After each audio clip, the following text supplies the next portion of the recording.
Banana shake पियोगे? नहीं। पिता कहता है माँ पे गया है, खून ही पिएगा। माँ बेटे से कहती है बेटा एप्पल खाओगे? नहीं। मैंगो खाओगे? नहीं। बनाना खाओगे? नहीं। बाप पे गया है, पूरा मार ही खाएगा। जब मियाँ बीवी में से जब उसकी पत्नी बहुत दिनों से मायके से वापस नहीं आती, तभी उसके पति को बहुत गुस्सा आता है और कहता है कि आज तो हद ही हो गई। वो उसके मायके में फ़ोन घुमाता है, कहता है मैं आज अपनी पत्नी को आप भेज दीजिए मायके से, नहीं तो मैं लेने आ जाऊंगा। तभी उसकी साली माँ से कहती है देखिए जीजा जी नहीं मान रहे हैं, आज आपको दीदी को भेजना ही पड़ेगा। तो वो कहती है नहीं, अभी 2-4 महीने नहीं भेजेंगे, जाओ जीजा से बोल दो। तो जीजा कहता है नहीं, हम लेके ही जाएंगे। क्रोधी जीजा ससुराल में पहुंच जाता है और बोलता है साली से जाइए और अपनी बहन को तैयार करके लाइए। वो कहती है दी मम्मी अब जीजा नहीं मान रहे हैं, आपको दीदी को भेजना ही पड़ेगा। कहती है अगर जीजा फिर जबरदस्ती करे तो बोलना कि अगर वो दोबारा जबरदस्ती करेंगे तो हमारी माता जी के माता आ जाती है। क्या आ जाती है? माता आ जाती है और अपनी बात मनवा के छोड़ती है। वो कहती है ठीक है जाओ। कहती जीजा अभी 2-4 महीने ना भेजे, मम्मी के माता आ जाती है और फिर अपनी बात मनवा के छोड़ती है।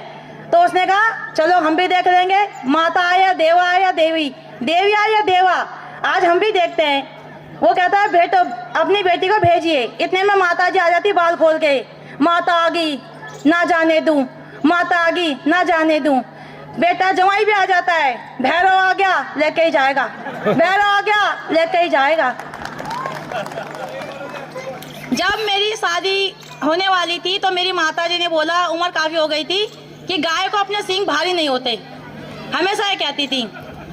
लेकिन जब उम्र ज़्यादा होने लगी तो मुझे लगा गाय को उसके सींग भारी होने लगे, क्योंकि उन्हें नींद ही नहीं आती थी रातों को।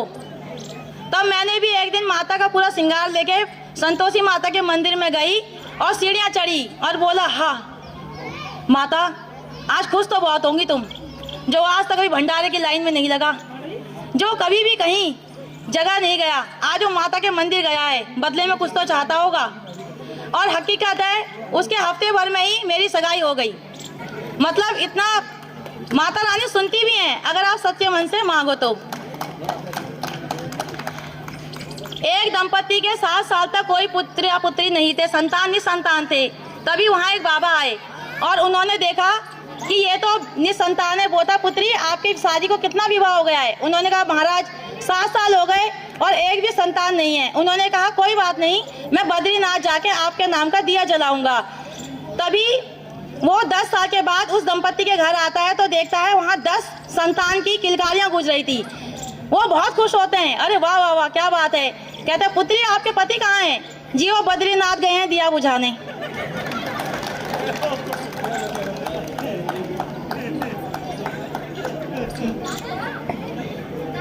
एक पागल पेड़ से उल्टा लटका हुआ था और तभी एक पागल उस पेड़ के नीचे लकड़ियां काट रहा था। तभी एक सज्जन आए, उन्होंने कहा अरे ये क्या दृश्य है, एक पागल उल्टा लटका हुआ है और एक लकड़ियां काट रहा है। उसने कहा भाई साहब आप समझाते क्यों नहीं, ये पागल इसे नीचे उतारिए। कहता अरे ये पागल है रहने दीजिए। कहता आप तो समझदार लग रहे हैं, तो आपको पता है ये पागल तो नीचे क्यों नहीं उतारते। कह रहा अगर इसे नीचे उतार दिया तो मैं लकड़ियां कैसे काटूंगा। मतलब वो बल्ब बना था।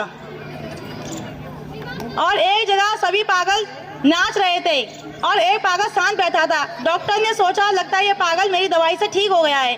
उन्होंने कहा क्या बात है, सभी नाच रहे हैं तुम क्यों नहीं नाच रहे हो। उसने कहा शांत रहिए दूल्हा मैं ही हूँ।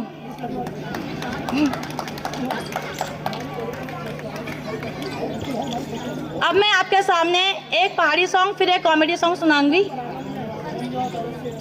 होली खेलने जाऊंगी चाहे लोग बोलियां बोले, होली खेलने जाऊंगी चाहे लोग बोलियां बोले। सास लड़े और ससुर लड़े और लड़े मेरा घर वाला, सास लड़े और ससुर लड़े और लड़े मेरा घर वाला। जब मैं होली खेलने जाऊं कमरे पे लगा दे ताला, ताला तोड़ के जाऊंगी चाहे लोग बोलियां बोले। होली खेलने जाऊंगी चाहे लोग बोलियां बोले, मैं बरसाने जाऊंगी चाहे लोग बोलियां बोले। जेठ लड़े जेठानी लड़े और लड़े मेरा घर वाला, जेठ लड़े जेठानी लड़े और लड़े मेरा घर वाला। जब मैं होली खेलने जाऊं कमरे पे लगा दे ताला, ताला तोड़ के जाऊंगी चाहे लोग बोलियां बोले। होली खेलने जाऊंगी चाहे लोग बोलियां बोले। देवरानी लड़े देवर लड़े, लड़े मेरा घर वाला। देवर लड़े देवरानी लड़े और लड़े मेरा घर वाला। जब मैं होली खेलने जाऊं कमरे पे लगा दे ताला, ताला तोड़ के जाऊंगी चाहे लोग बोलियां बोले। होली खेलने जाऊंगी चाहे लोग बोलियां बोले। धन्यवाद।